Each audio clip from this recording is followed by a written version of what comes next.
History hinges on the smallest sounds.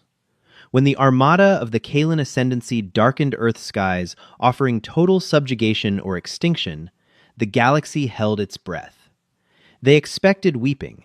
They expected begging. What they got instead from the gray-haired diplomat at the table was a genuine, echoing chuckle. The neutral space station, Aegis Prime, hung in the void like a solitary silver coin suspended against the velvet darkness of the Perseus Arm. It was a place designed for diplomacy, built with vast, sweeping arches of reinforced polyglass and gleaming white corridors meant to evoke a sense of peace and transparency. Today, however, the atmosphere inside the Grand Arbitration Hall was suffocating.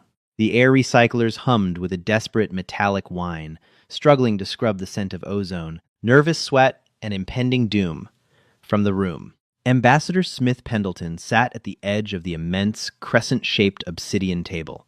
He was a man who looked exactly as old as the war that had ravaged his species. 3 years of relentless, grinding conflict against the Kalan Ascendancy had etched deep ravines into his face and painted permanent bruises beneath his pale blue eyes. His suit, once a bespoke charcoal masterpiece from Savile Row, hung slightly loose on his frame, hinting at too many missed meals and too many sleepless nights spent reviewing casualty reports. Across from him, dominating the space both physically and psychologically, sat Queen Virna. She was a terrifying marvel of biological evolution and cybernetic enhancement. Standing over 8 feet tall, even while seated, Virna's exoskeleton was a shimmering expanse of obsidian and deep amethyst. Her 4 primary eyes, lacking pupils and glowing with a cold, predatory bioluminescence, remained fixed on Pendleton. She did not blink. Her species, apex predators from a high-gravity world near the galactic core, viewed diplomacy not as a tool for compromise, but as a formal ritual for accepting capitulation. Behind Virna stood a phalanx of Kalan royal guards, their plasma pikes thrumming with contained energy, casting long, menacing shadows across the pristine floors. Behind Pendleton stood only 2 people: Admiral Thomas Reed, whose left arm was currently bound in a rigid medical brace after the disaster at the Vega colony, and Secretary General Evelyn Hayes, her face pale, her hands trembling imperceptibly as they rested on the back of Pendleton's chair. "The terms are explicitly detailed, Ambassador."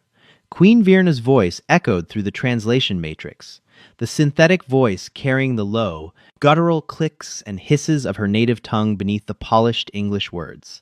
"You will find them remarkably generous, given the complete collapse of your defensive perimeter." Pendleton looked down at the physical document resting on the table.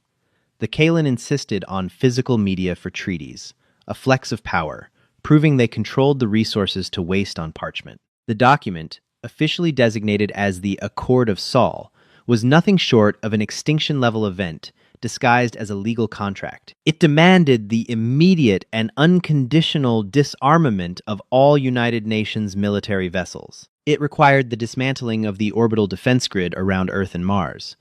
Most horrifyingly, it stipulated that 30% of the human population between the ages of 16 and 25 be handed over to the Ascendancy for labor redistribution and biological study. It was slavery, wrapped in the cold, bureaucratic language of surrender.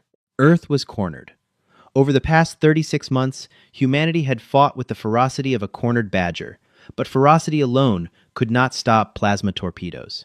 The fall of the Sirius B shipyards had crippled human production capabilities. The massacre at the Orion Gateway, where General David Hackett had sacrificed the entire Third Fleet just to buy Earth an extra month, was still an open wound in the collective human psyche. The Kalan Armada, a swarm of dreadnoughts and planetary siege engines, currently sat in a tightening ring just beyond the orbit of Neptune. "Generous," Pendleton repeated, his voice barely above a whisper. It sounded like dry leaves scraping across a tombstone.